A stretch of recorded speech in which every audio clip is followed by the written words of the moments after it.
Now we got two routers. Let us say it is connected using serial wire. This is not Ethernet wire, the serial wire. On one side, you got 10.0.0.1/8, 10.0.0.2/16. Will this form neighbor?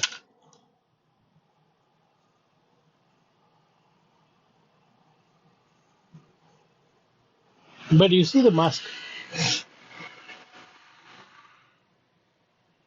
See the mask here. Here it is. Subnet mask is what? /8.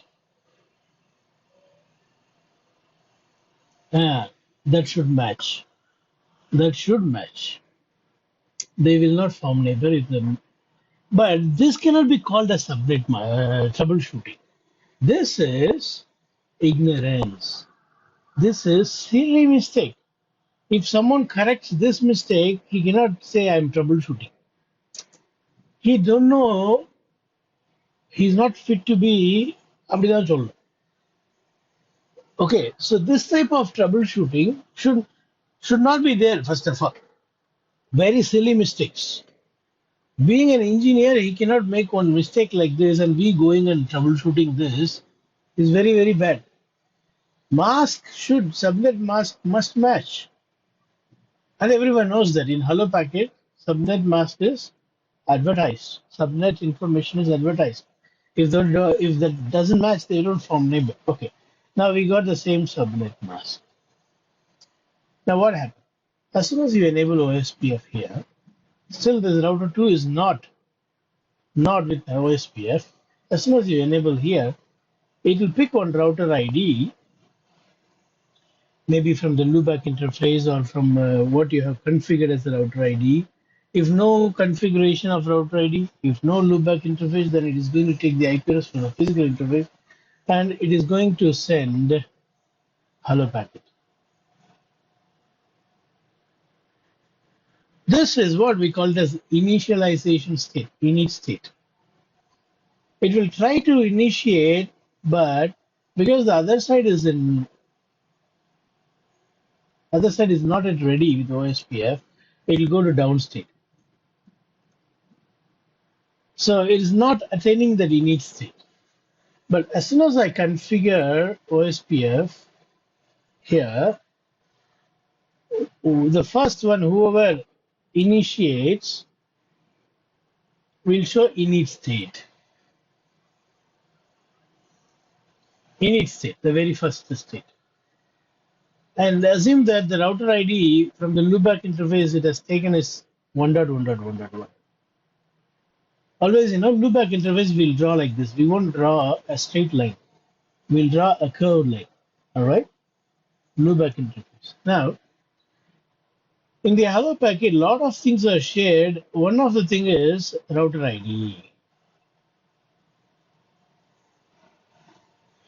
Subnet mask. And then area. And then neighbor list. Neighbor list will be empty because this is the first router coming up. Now, a lot of things are there. I do not want to go deep into it. We have already seen. Now this hello packet is received on router 2. As soon as it receives, it will check whether we belong to the same area. This port need to be in same area. Yes, it is same subnet. Those things are okay. It will check whether any neighbor is there. There is no neighbor in the neighbor list, but this 1.1.1.1 is added in the neighbor list. This 1.1.1.1 is now learned as a neighbor by router 2. Now, from where this packet is coming, the packet is coming from 10.0.0.1. So now what this router 2 is going to do, with the destination address 10.0.0.1, with the source address 10.0.0.2, it is going to send a unicast now. Earlier it was sending a multicast. Yeah? Do you follow? The init The init packet was a multicast. But this two-way, no, it's going to be a two-way now. The response to init is a unicast. When this router receives in that hello packet, it can see the router ID, it can see the area ID, it is seeing the subnet mask, it is matching, it is also seeing neighbor 1.1.1.1. Now, when this hello is received on router 1, it checks that neighbor and it finds that it's me. He knows me already. Then it becomes two-way. As soon as this packet reaches, after it is received, it moves to a next state called two-way state. After two-way state, what these two guys do, they decide to select. Now, this is a point-to-point link, so no DRBDR. So they decide to choose one as an initiator of the exchange of DBD. The other one will be a responder of the exchange of DBD. So how it, yeah. So the one with the higher router ID says, I will exchange the DBD. And the other will say, yeah, yeah, we are slaves, we will follow you. So that is what we call it as start state. Exchange start. Before the exchange start, they come to a decision like who will lead this exchange. The one with the bigger router ID is going to lead. After coming to the decision, making the decision, now comes the check. For exchanging, we need same MTU on either side, but MTU is mismatching, so it will be keep on trying until the match happens for MTU. So unless someone goes and matches the MTU, it won't go to next state. It will continue to be in the start state. That is not troubleshooting. That is basic check someone should know that I have to check before I enable OSPF, because OSPF looks for MTU. Like you check for area ID, right? Area ID must match, right? Likewise. MTU also should match. That's the basic check that we have to do. If that is properly done, and then it won't get stuck in the extract state. After the extract state, the exchange need to be initiated by the master. If it is Ethernet environment, by the DR. So that starts here. But the exchange is not a detailed one. It's a summary one. That is why we call it as database description, DBD. And followed by the other guy also will send the DBD. This is what we call as exchange state. For this DBD, they also share the acknowledgement.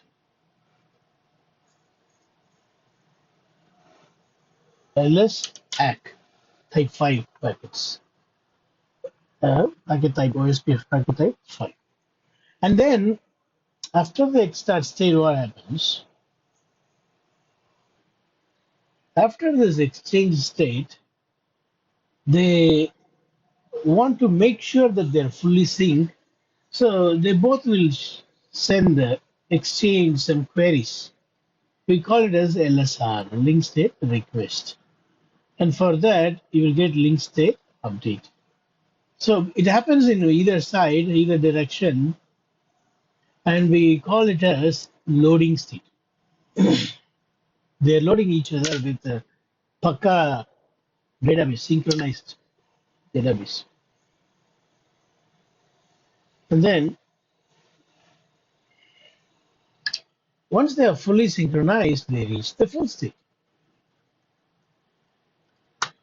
You see, so if it is stuck in extract state, check the MTU.